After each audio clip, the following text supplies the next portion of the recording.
Muy buenos días, señor presidente. Janet Galindo, de Grupo Transmedia, La Chispa, Campeche, Tabasco, Yucatán, Quintana Roo, Petrolera, Ciudad de México. Señor presidente, ayer tuvo usted un encuentro en su gira, tuvo usted un encuentro con empresarios, tanto de estadounidenses como mexicanos. ¿Cuáles fueron las inquietudes que ellos le externaron? Y no sé si en algún momento dado usted les expresó también todos los proyectos y todo lo que se está haciendo en el sureste, si hablaron en algún momento dado del Tren Maya, por ejemplo. Sí, hablamos, pero ellos ya conocen lo que estamos haciendo en el sureste, el transísmico, el Tren Maya, todo el impulso a la actividad petrolera, las refinerías, y hay una circunstancia especial por la situación de la guerra en Ucrania, que insisto, ya era una crisis, ¿no? Yo podría sostener que era una crisis del modelo neoliberal y que con la pandemia y con la guerra de Rusia y Ucrania se precipitó, se agravó, porque ya estaba agotado el modelo neoliberal, había que cambiarlo. Tan es así que como nosotros iniciamos el gobierno pensando en que ese modelo era inviable, y esto no es un asunto ideológico, es de juicio práctico, que en 34 años que impusieron ese modelo no hubo crecimiento. Lo peor de todo es que creció mucho la desigualdad económica y social. Ayer, en la exposición de Carlos Slim, reconoce de que los sueldos en México han crecido menos que en China y desde luego que en Estados Unidos en los últimos tiempos. No sé si hay una gráfica en mi libro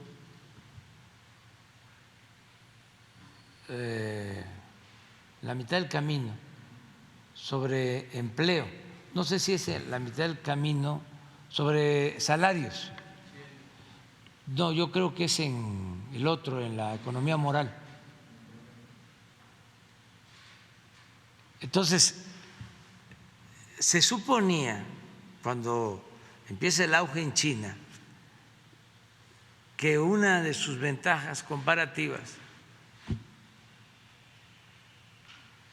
era el pago de bajos salarios, o que eran muy bajos los salarios. Y en efecto, era mejor el salario en México que en China. Pero eso ya no es así. Durante todo el periodo neoliberal, esto es lo que sucedió.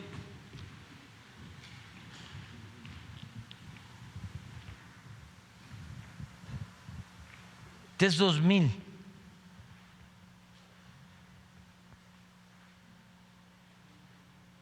este es el salario en China y este es México. Y miren el comportamiento. Ya en 2009 es igual. Y sigue subiendo el salario en China.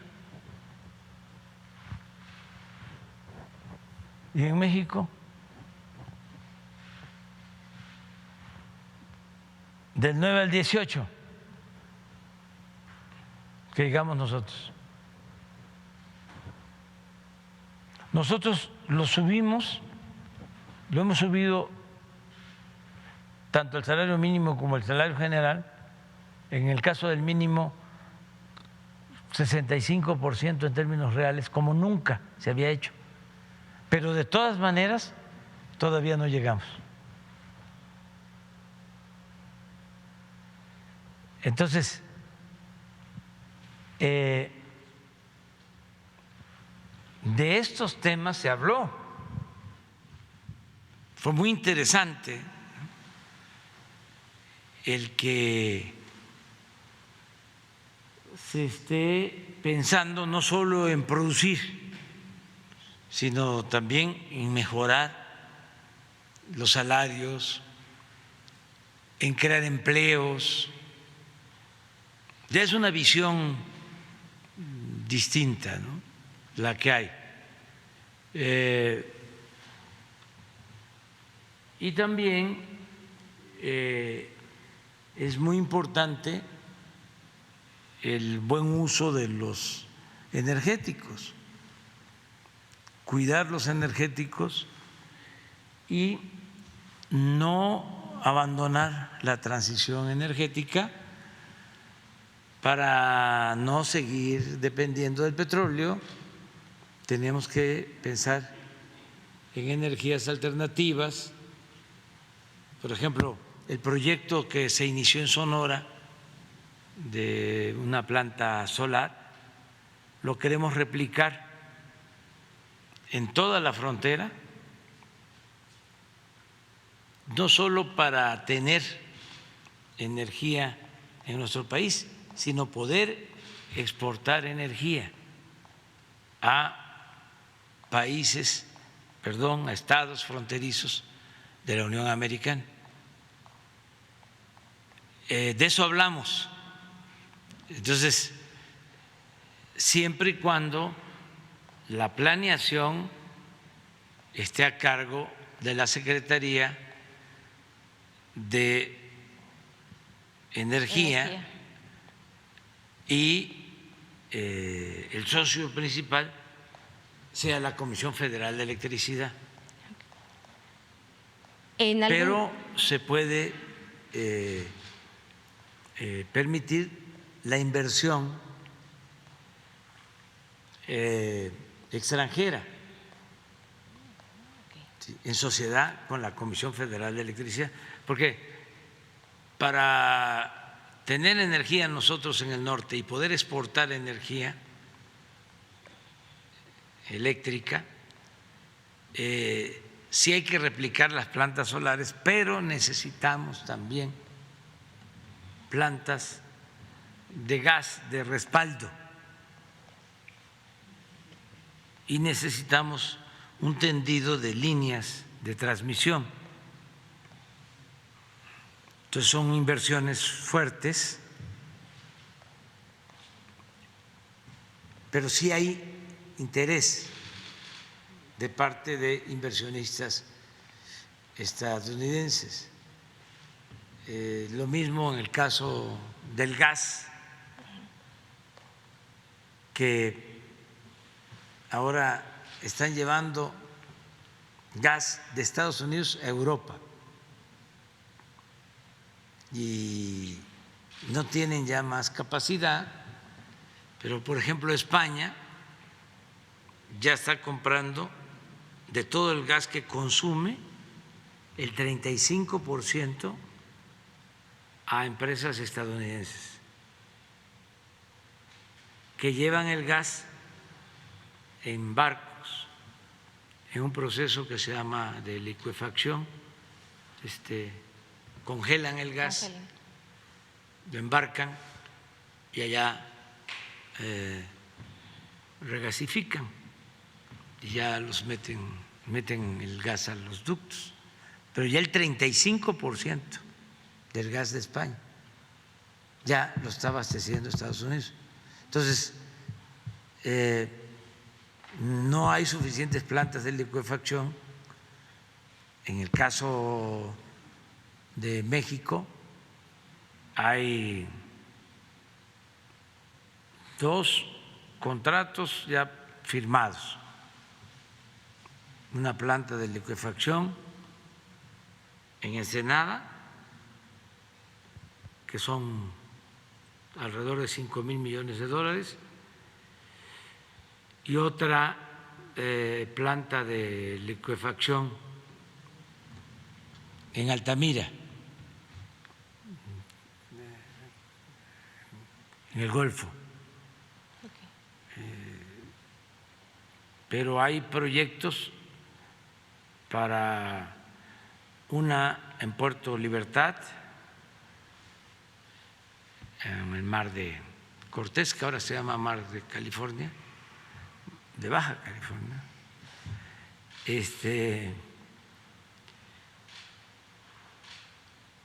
Otra en Salina Cruz, si se resuelve lo del derecho del vía para un gasoducto, y otra en Coatzacoalcos. Entonces, todo eso es inversión. También comentarles que para fortalecer nuestra autosuficiencia energética ya se autorizó la construcción de una nueva coquizadora en Salina Cruz. Ya no vamos a producir combustóleo,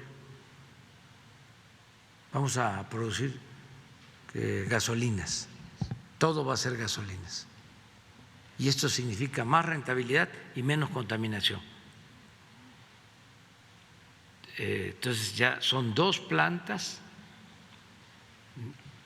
coquizadoras, una en Tula y otra en Salina Cruz. Son inversiones también, para que tengan la información, de $6,000 millones en las 2, y es presupuesto público, no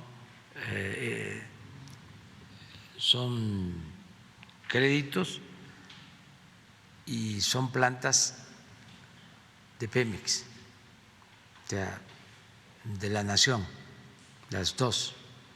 Este fin de semana, mañana, voy a hacer una gira de trabajo para ver plantas, pero de fertilizantes. Voy a una reserva de piedra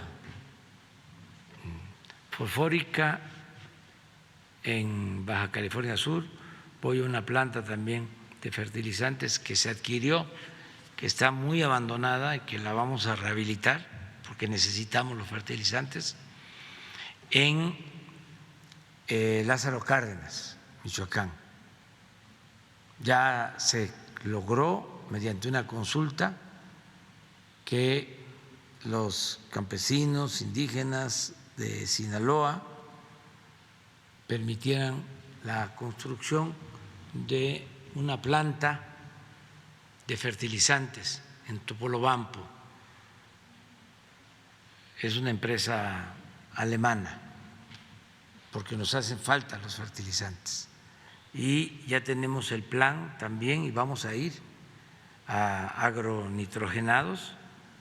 Se va a ampliar, se va a tener otra planta para producir urea, y otra planta más en Cozoleacaque para amoníaco, que es la materia prima de la urea. Lo que queremos es dejar produciendo plantas que nos permitan abastecer el 60% del mercado de fertilizantes y que ese 60% se entregue a los productores y a los productores más pobres de manera gratuita. Lo que hacemos en Guerrero, que ya estamos terminando de entregar este año, fertilizante, abono a todos los productores. Y da muchísimo gusto ver cómo del autoconsumo, que a veces nada por la sequía, por la falta de lluvia. Ahora que fui a la montaña me dio mucho gusto porque están muy buenas las milpas, porque está lloviendo y llegó a tiempo el fertilizante. Nos falta como un 10% de distribuir, pero ese programa se va a ampliar a Chiapas, a Oaxaca, a Zacatecas, a Nayarit, a Durango, a Puebla, Morelos, el Estado de México. Estamos viendo cómo lo vamos a ir ampliando y para eso las plantas de fertilizantes, porque la materia prima es el gas y lo tenemos y tenemos los ductos. Entonces, del gas se saca el amoníaco y el amoníaco es el que sirve para la urea, que es el fertilizante. Entonces, ahora con la guerra el precio del fertilizante se fue arriba. Antes también, aunque les moleste a los conservadores, éramos autosuficientes en fertilizantes, pero desmantelaron todo, privatizaron todo y ahora pues estamos recuperando lo que se puede para tener nuestro fertilizante y ser autosuficientes en lo alimentario, porque la lección mayor, la enseñanza mayor es ser autosuficientes en alimentos y ser autosuficientes en energéticos. Es fundamental. Nada del pensamiento trasnochado neoliberal de que en un mundo globalizado no hace falta producir, porque lo que se necesita se puede comprar afuera. Eso es una falacia. Nos engañaron con eso. Decían, ¿para qué impulsas el campo? ¿Para qué apoyas el campo? ¿Para qué tienes plantas de fertilizante? ¿Para qué apoyas a los productores? ¿Para qué fomentas el sector agropecuario? Si necesitas maíz, si necesitas frijol, si necesitas arroz, lo compras. ¿Para qué vas a hacer refinerías? Vende petróleo crudo. Ahí está el negocio. Y por eso en más de 40 años no hicieron una refinería. Vende petróleo crudo y compra la gasolina. Y ahora la realidad nos está demostrando que no es así. Si nosotros dejamos caer la industria petrolera, si desde que llegamos no hubiésemos atendido las 6 refinerías y no se hubiese comprado la de Deer Park y no se hubiese iniciado la construcción y ya tener terminada la primera etapa de Dos Bocas y no construir estas 2 coquizadoras, pues entonces estaríamos padeciendo por los aumentos en los precios de los combustibles. Además, no tendríamos petróleo crudo, Porque si vemos la tendencia, ¿por qué no pones? ¿Cuál era la tendencia? Lo irresponsable de esta gente. Íbamos a estar hoy importando crudo. No solo no íbamos a estar, no solo no íbamos a tener gasolina ni diésel, no íbamos a tener el suficiente petróleo, lo que requerimos. Porque hoy van a ver los datos. Nuestro consumo es de alrededor de 1.800.000 barriles diarios, lo que consume en nuestro país.